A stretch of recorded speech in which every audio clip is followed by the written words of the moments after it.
right? Let me ask you a question. What do you think, or how do you, what do you think about evolution? What do you think about evolution? So our perspective of me personally, or as Muslims in general? As a Muslim, or as you I'll wish. give you me personally. I completely reject the idea of evolution. Me personally, based on my research, I completely deny the idea of evolution. I've seen the amount of fraud that they play and the games that they play. They try to justify theory of evolution scientifically. In their own magazines, they will claim lies that the same magazine would refute, right? That's what I'm going to say, right? So this is my perspective, my personal perspective when it comes to the theory of evolution. But Muslims, some Muslims, what they try to do, first they say the Quran and Hadith, they do not have anything clear about animals, right? Not evolving animals, not human beings, right? And then you have some people who even try to make an explanation for human beings here and there, right? Okay. No, I don't agree with those people. But I'm telling you, some people do try to reconcile between certain things in the theory of evolution. What I'm trying to say basically is it's not like you have to wholesale reject evolution, to be honest. You know what I'm trying to say to you, right? Yeah. Well, my position is... I'm talking to you, so let's go with your position. Okay, that's my position. Right? I wholesale reject it based on my research, based on looking at certain people who made different series explaining the evidences, right? So, like, for example... So let's say you see, I don't know, 30 different breeds of dog.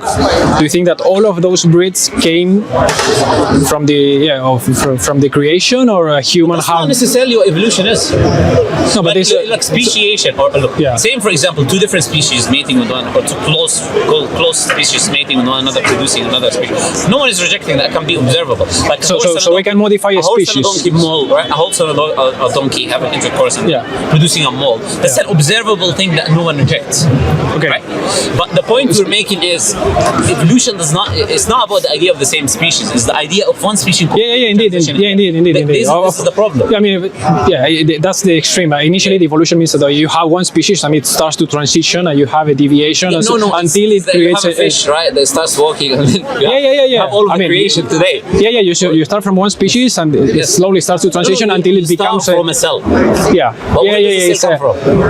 How does it exist? You know the scientific answer? I watched a few documentaries, and it's not. I don't know. That's it. I mean, no, it's not. It's I don't know. It's I don't know. They say I don't know. Okay, but they say, look. I'll tell you what they say. They say thousands of years. It was a sea, and a thunder hit the sea, and we happened to produce a cell, right? And that cell happened to multiply and become a fish. And my thing is, I'm okay with saying I don't know or we don't know, because I mean these are very complex answers. Or is it we don't know yet? No. So basically, to have a theory, you have to explain the beginning of the theory. I can't play this game. I can't look, because they don't say I don't know in so many things which they do not know. They claim, okay, there was something called the Homo erectus, even though they have no evidence for the Homo erectus. Zero. What they do, they bring different bones from different animals from different things, and they say we do not know. They could be bones from different things, and they put certain bones together, and then they draw a picture. And this is the Homo, and they say, oh, this was the Homo erectus, and the Homo erectus was walking here, and they made the Neanderthals, right? And they, come on, how do you know this nonsense there? Look, this is the whole theory. What I'm telling you, this is what the theory of evolution is. It's a bunch of hocus pocus. Look for similar types of genes. They discard a huge number of genes that are not in line. In the study, they say to you, in the study, in the paper, we discarded X amount of genes. That's why they did the same experiment with the banana, 50% or 60%. Just depends on which collection do you use and which method do you use to say this gene is in exact correlation with this gene, right? So because they use different ways and they ignore so much of the genes that are not in correlation, they discard it completely. They come to you with this lie that, oh, it's 99%, or by the way, 199, 198. Yeah, I mean, I pulled the number out of my head because, No, but they still, one says 98, one says 99. Okay. It's not your problem. Okay. It's their problem, right? Why they do this? Why? They have to try to convince a person like you or the layman.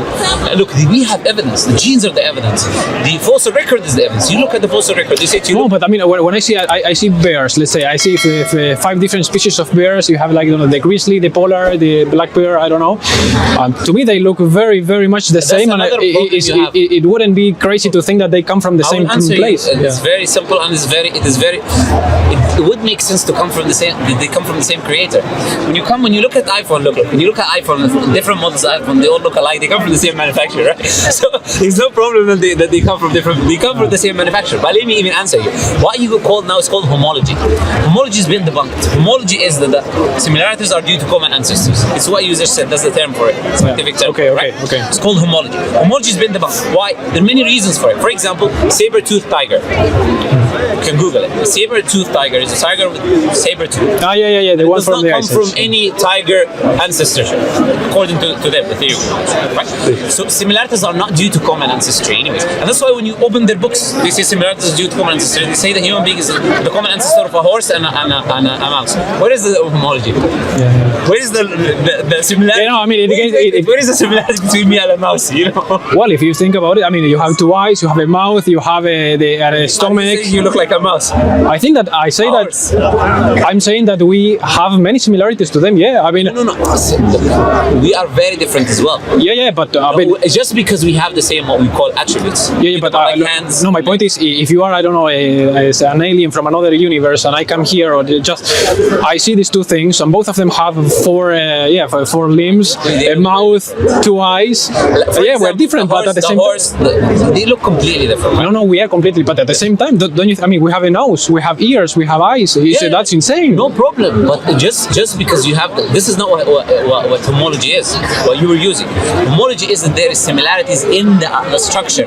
Yeah, I think that there are different levels of similarities. That's why you were saying different tigers, because they look the same, right? They look very close. Yeah. But I mean, there are different levels. Exactly. I'm using the same argument against you. I'm saying if this was the case, then why are they saying we come with the same common ancestor with a mouse and a rat and a horse? I mean, you have to be consistent. Ultimately, I think if we all come from one cell, I think that you will That's start why much. when we go back, we have no answer for where the cell came from. Now look, the point is, any evidence you bring me for it now, I'll debunk it. Just say one by one, right? Because I've done the research, right? Yeah, I know. I'm not just saying that. Like, look, for example, they use the whale. You say the whales, they have pelves. They have pelves. Pelves is a bone in the end of the whale, right? They say these two bones were two legs actually, and it was. Yeah. I know. And this, we will open books like Biology by Evans and Johnson, 2017 edition, 2018. This is by academics. And we have a research 50 years ago saying that the pelves of the whales are not vestigial organs. Do you know what vestigial organs are? The organs that used to be useful and not anymore. Yeah. They see they're not vestigial organs. They're very useful. They use it for mating. They use it for different functions. So look, they lie to you even on their own research. They say to you, look, it's useful. Okay, but let me write in 2017. It's not useful. Point is, they want to convince someone like you and many other people in the West. There's a documentary on that. It's called The Expelled. They expelled. You will see people expelled from their jobs. Professor academics excommunicated just because they deny evolution or deny any God or put God in the research. They excommunicate them. See, these people, God is against science according to them, right? So if you mention this, go away. You're not an academic, right? I'm giving you this documentary has the names of the researchers. That got expelled because. And them saying themselves, professors, they will say to you, watch it, right? So what I'm saying to you is the reason I rejected wholesale is because every single evidence that they provide, I've looked at and I've seen a refutation. Okay. One by one. You know? So if there is no evidence, then why would they even look at this theory as something that would make any sense? And why would they try so hard to go against this? Why? Yeah. Why? You've got someone like Richard Dawkins, which is one of the biggest propagators for this theory in the West. He's one of the people who revived this theory in the West. Which theory? The evolution or what? Darwinian evolution. Okay. Darwinian evolution. You don't know Richard Dawkins? Yeah. Richard Dawkins. I didn't. Sorry, I didn't get it. Richard is very well known, right? Yeah. Richard Dawkins is one of the four horsemen of atheism, right? He came. There's a video of him recording on YouTube. You can find it. He says evolution does not disprove God. Evolution does not disprove. But he says, but laymen like you think it does. Unlike me, I'm a layman as well. Layman in biology is saying, right? Think it does. I don't think that because I've done my research. But laymen, they think evolution disproves God because it disproves Adam and all of that. Now we have an answer for humans. So he says, all I have to do is to convince the layman that evolution is true and they will leave God. So when you have this group of people, atheists, called lead scientists and brought up magazines, and they're all saying this nonsense, right? Trying to convince the people with evolution with any cause because they don't want people to believe in God. I can build this case. But why not? What is there to win for them? Okay, first, they're atheists. They despise religion completely. For whatever reason, maybe their own life, their own experience, right? They were Christian. He doesn't know anything about Islam anyways. Because he wrote the most recent book he wrote. He refuted Christianity. He doesn't never refuse Islam because he knows nothing about it. He generalized all religions false because they refuted Christianity. Yeah. Come on, what are you talking about, right? Point is, they have their own reasons for it. But in the West, generally, even the governments don't want people to become more religious, right? Why? The more moral you are, the more you'll be healthy in your life, the more you'll be thinking, the more you'll maybe go against the system, the more you unite. The more stupid you are, the more drugs that you take, the more the easier to control you. That you watch, it's easier to control, right? So there are many reasons I can give you, but the point is, the fact is what I'm telling you is that these things I'm giving you are in those science magazines that they claim is proven evolution. The same science magazines are disproving evolution by disproving their evidence. But don't you think also that you're saying that it's a reason for them to control them? But religion isn't religion also another way to control people, according to you? That's the point. It will be if it's not true. So I've looked at the evidence for evolution and denied it based on that. What you have to do is to look at the evidence for religion. If there is no evidence for religion, then I would agree with you. Okay, it's another way to control the people. You get what I'm trying to say, right? But that's why Islam can never be a way to control the people, because it does not give the authority to the government, specific government or this or that, right? What it does is it focuses mainly on your life, focuses mainly on you as a human being. Of course, you have to obey the rules of people, so you don't have chaos. That's the same for every religion almost, no? That it's focused on the individuals themselves. Yes. But that's what I'm saying to you. It would not be really a way to control the people if it's just about you focusing on bettering your life. Yeah, that's what they say at the beginning. But then I think that's why you have to go into the religion, right? So coming back now to Islam and the evidence of the Prophet, because we moved into evolution, I believe that we dealt with that, all right? Prophet Muhammad speaking about the future, right? Let me give you three or four, or let's say around that, of predictions that were very specific. Like for example, Prophet Muhammad, when he was let me start with this before I give you those ones I'm saying about. Prophet Muhammad named the countries that will become Muslim. Maybe which countries? Countries that Islam will enter. Okay. He said Islam will enter to Egypt, Islam will enter to Syria, Lebanon, some will enter to Jordan, Constantinople, which is Turkey, India, Pakistan. He said Islam will reach there. And he said you will overcome the Roman and Persian Empire. And how do you find that to enter? One thing is to enter, I mean, Islam in order to take over that. Okay. When you get that country, right? Okay. And he said you will overcome the Roman and Persian Empire. And this is what happened in history. Now, when he was saying that, the Roman Empire was at its biggest. yeah, the Eastern Roman Empire, and the Sasanian and the Byzantine at that time, right? And we overcame them, both of them, right? And the point is, Prophet Muhammad, when he was saying that day he said that he was in a battle, he was outnumbered 3-1. They were building a trench because they were coming to attack him 3-1. The Jews, he had a treaty, they were behind him in the city, they betrayed him, and he didn't know if they're going to kill the people in the city. And let him tell the people coming to kill them 3-1. And when they were building a trench, they came across a huge, massive rock. So they couldn't crash it, couldn't destroy it. So they brought the Prophet ﷺ. So he came, and when he was hitting, he hit the first one, and he said, I see Persia, I see its palaces, Islam will enter, he's saying, right? Now, in that situation, when you don't even know you're going to live tomorrow now today, look at the map, east and west, Islam exactly spreading in these areas, right? Also, Prophet Muhammad, when he was leaving Mecca and going to Medina, because they were trying to kill him, the Meccan Arabs, they sent a bounty hunter. Bounty hunter was called Suraqa ibn Malik. Bounty hunter. They said they'll give you 100 camels, like millions now, right? If you bring us Prophet Muhammad, right? He went after the Prophet. Point is, he came close to the Prophet. His horse kept sinking in the sand and he fell. So he realized there was something supernatural about him. So he said, I give you peace, right? Then Prophet Muhammad said to him, this is the point I'm trying to make, right? Then Prophet Muhammad said to him, would you leave us and you will hold the bracelets of the Persian king in your hand? You know, the Persian king was the most powerful man on earth at the time. A man who is fleeing, traveling from Mecca to Medina, he doesn't know if he's going to live or not. The person coming to kill him. He's promising him the bracelets of the most powerful man. Now, how many things can go wrong with that prediction? He could die, he became a Muslim, he could die in battles. He could get a disease and die. The Muslims could not take over the Persian, which is the most biggest hurdle in this story, which is to take over the Persian Empire and to take over the bracelets to begin with, right? So this, how many people were present in that particular scene? Yeah. So is it, We have something now. When you talk about history now, Yeah. coming to history, this is what you're trying to talk about, right? We have the highest level of authentication when it comes to historical accounts. Why? Why? Because Muslims, Western history, this is how it works. You find something, you find the letter in a specific period. And you generally know that there was a king in that period called something. You find that letter has a signature of the same name of the king. It agrees, the information agrees roughly with the political situation. They accept that to be history. Right? Muslims. I mean, I'm not a No, historic, but this is how Western history works, right? Okay. This is how Western history works. How does Muslim history work?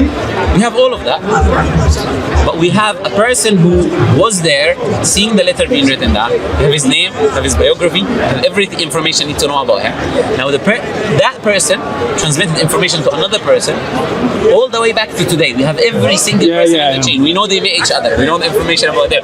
This is our type of history. So, if someone were to reject this history, which is Islamic history, he literally has to reject every other type of history in the West, because no history even paramounts to the Islamic method of authentication. And for this specific event that you mentioned, were there witnesses? Yeah, or? Umar ibn Khattab, Abu Bakr as-Siddiq, and the person himself, Suraq ibn Malik, right? There's multiple witnesses, right? This narration comes from different people, right? And this happened at the time of Umar ibn Khattab, who was the third caliph of Islam. Who is there? Third caliph of Islam. What is caliphate? Second caliph of Islam. So Prophet Muhammad ﷺ died.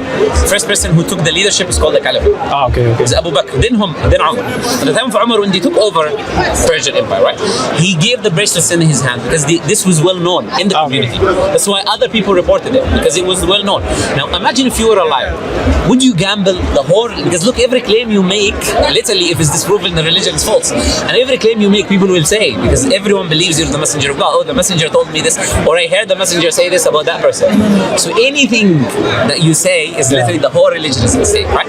So that happened exactly at the time of Umar ibn Khattab, and he held the bracelets of the Persian king, the most powerful man on earth at that time, right? Also, Prophet Muhammad made a prediction about the Romans and the Persians at 618, 19, or 20. It's in that range, right? The Surah Rum was revealed. Surah Rum is chapter 30 of the Quran. It was revealed before Prophet went to Medina. The Prophet went to Medina in 622. Now remember the dates, right? Let's say 618. 618, the prophecy was made. 622, the Prophet traveled to Medina. Now, what happened is when the Prophet was in Mecca in 618 and 619, 620, the Persian Empire defeated the Roman Empire. It took over Antioch, it took over Damascus, it took over Jerusalem, which was the Christian Empire. It was the holy city of the Roman Empire. They completely decimated the Roman Empire. If you look at any historian, this was the end of the Roman Empire. If you will to look, the Persian king sent a letter to the Roman king calling him a dog, and you come here like this. It was completely the decimation, right? Now, what happened is the people, the polytheists of Mecca, they used to tease the Muslims because the Roman Empire was people of scripture and Muslims were people of scripture. The Persian Empire were polytheists, so they said they're polytheists like us, they're defeating you, and they used to mock the Muslims, right? Yeah. So the Bedouin Arabs mock the Muslims because other polytheists are defeating people of the book, right? So then Allah revealed in the Quran that those Romans that you see that are defeated, they will come back and they will defeat the Persians in 3 to 9 years. Look at the date. It says in 3 to 9. Wow, that's in 3 to 9. You know the date that you're talking about the day, right? In 3 to 9 years. By the way, the previous one was also date specific because it was the life of that individual. So his life could die anytime. Yeah. It's also date specific, right? So he said in 3 to 9 years, right? And it will be in a nearby land. The Romans will defeat the Persians. What happened is the Romans, they started their victory in the year that the Prophet traveled to Medina. 622 was the beginning of coming back. They defeated the Persians in the Red Sea, just next to Saudi Arabia, the nearby land, right? They defeated them. By 624, they went into the heart of the Persian Empire. They defeated the Persians. They went into the heart of the Persian Empire and they destroyed the Holy Temple. Right? And then So 624 here is 7 years from the time of the prophecy. Literally, is it's- when the Romans defeat the Persians, and then you can even say 9 years going all the way back to 627, when or 626 and 627, when the Persians were now fighting back, trying to again, even though they were defeated, but they were still trying one last chance, and then they were defeated again, right? So now, would he possibly know this information? No. And this is, look, there was the two biggest empires of the time. It's crazy to think that. Yeah, absolutely. And Prophet Muhammad said, for example, I'll give you the last one, right? Prophet Muhammad said, and there are many more, right? There's many more, right? Prophet Muhammad said, No, let me ask you before you go to this one, Yes. because I don't want to keep you for forever. No, it's okay. It's okay. Okay. Is there any other predictions besides, let's say, the Judgment Day that still hasn't occurred? Yes, there are. Like, A big prediction, let's say, that is there. I'll give you one. Okay. How many? For example, there's Euphrates, the river Euphrates. Prophet Muhammad says the river Euphrates will dry up. And I've heard about this one. That now people are saying that it's starting to dry up. It is starting to dry up. It is starting to dry up. In reality, it is starting to dry up. Yeah. But it doesn't only say it will dry up. It says it will dry up and there will be a mountain of gold under it and people will fight over it. So it still didn't happen, right? But it is in the process of happening, right? This is one example of the things that Prophet Muhammad said, right? And why aren't Muslims going crazy trying to find, looking for gold or oil or whatever it Because is? it's not a praiseworthy thing, anyways. No? Islamically, it's not praiseworthy to be materialistic and to only care about all the treasures. And the hadith says that they will kill each other for it. So, and this is not something which is good at all, you know. So it's not something which Muslims should be going and doing, right? Still, and the river is big. It's not a small river. Still, you have to wait for it to dry up, and then you will see people looking. I'm sure you will see Muslims looking. There's no doubt, but it has to dry up first, right? This is one example, which is a good question to ask because it shows that it's not just we have the things that benefit us with things that happen and we hide the other things. No, but even things that didn't happen are there, right? It shows that Muslims are very meticulous, and many of these predictions did not happen until recently, and they will stay in our books. And what is there that still hasn't taken place? Because this one you are telling me, but it's now starting to happen. Is there anything like? There is a narration of the Prophet. He said that people will be literally they will communicate with Siba, or in this understanding, it's wild animals, something like a lion, something like wolf. We'll be able to communicate with them. That's another prediction that didn't happen. Right? I can give you more, but I'm telling you there are ones that did it, right? So which is interesting to know because you can have an insight to the future, you know? Indeed, exactly. In a way, right? So this is not the only evidence, by the way. There are different types of evidences as well. Like the Quran talking about the physical world. It talks about how life is from water, and we know everything biologically is from water, but the cells are 60 to 70% water, right? Quran talks about embryology and the baby growing every stage by stage. Professor Keith Moore, a Christian, he said that it has to be from God, right? He's a Christian, but he said the information here is the same information I see with the telescope. But 1,400 years ago, how would he know about this, right? And you have, for example, the Quran talking about ancient history, things that are not there and was not there in the scriptures of the Jews and the Christians. Like for example, the Quran claims that Pharaoh claimed to be God, the Pharaoh at the time of Moses. We know the Pharaoh of the time of Moses was Ramses II. Okay. Sorry, I'm giving you over. No, I trust you. I mean, I don't know any of this, but overwhelming information. But yeah, Ramses II was the Pharaoh at the time of Moses, right? According to most historians. And today in Egypt, we discovered in the temple of Abu Simbel, it was buried, we discovered in the temple of Abu Simbel, this is the name of the temple, right? Abu Simbel, yeah? We discovered that Horus and Set, which two Egyptian gods, let them walk by first. Make it like... Maybe they are interested, no? Yeah. So Horus and Set, which are two Egyptian gods, they're given a crown of divinity to Ramses II, right? And he was crowned to be God, literally. Now the Quran claimed that he claims to be God. The Bible didn't claim that. Yes, take one. Be careful with it, yeah? Thank you. So how would you even know this information when we couldn't read the hieroglyphics until we discovered the Rosetta Stone, right? In 1799. We couldn't even know what the Egyptians believed. And this was not in the scriptures of the people of the book. And many examples like that I can give, right? But I don't want to be too long, right? I'll give you a few videos that has the information I was talking about, right? Then you can look at it, research it, and all of that.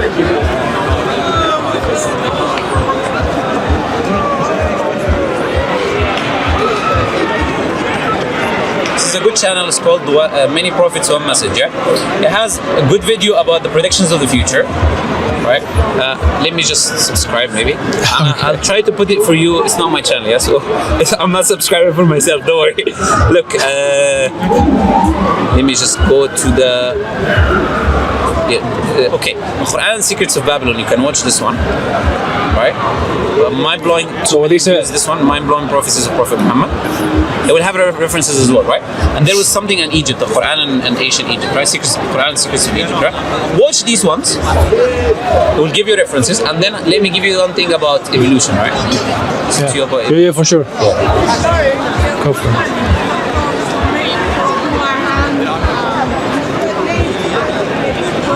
Yes. Okay, this is Dr. Iyad Quraibi. He's got a beautiful channel here, right? Yeah, you can subscribe. Yeah, Yeah. so I will. There's videos. Look at the videos that talk about evolution, right? It's not. He has a big series. It's not all translated yet, but many of episodes are translated. Look at these episodes. I think even the one about the genome, 99%, because you were talking about. Yeah. It's translated. You Okay, find it there, right?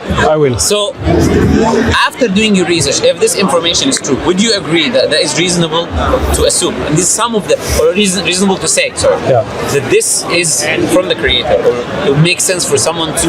It will be enough for me to think and keep going. Yeah. Okay, but you have to have you have to have a place in which you say threshold. Yeah, this is now the point, right? Yeah. So I would advise you to ponder on that, because sometimes Satan will just make you take more and more time for no reason, right?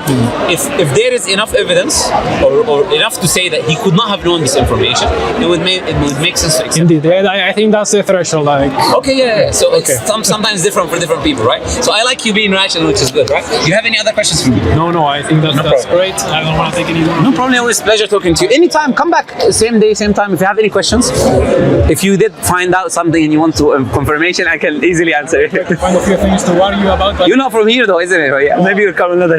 I know, but I'm living in. You know, I have the email. Just email me. You have my email, yeah? Pleasure talking to you.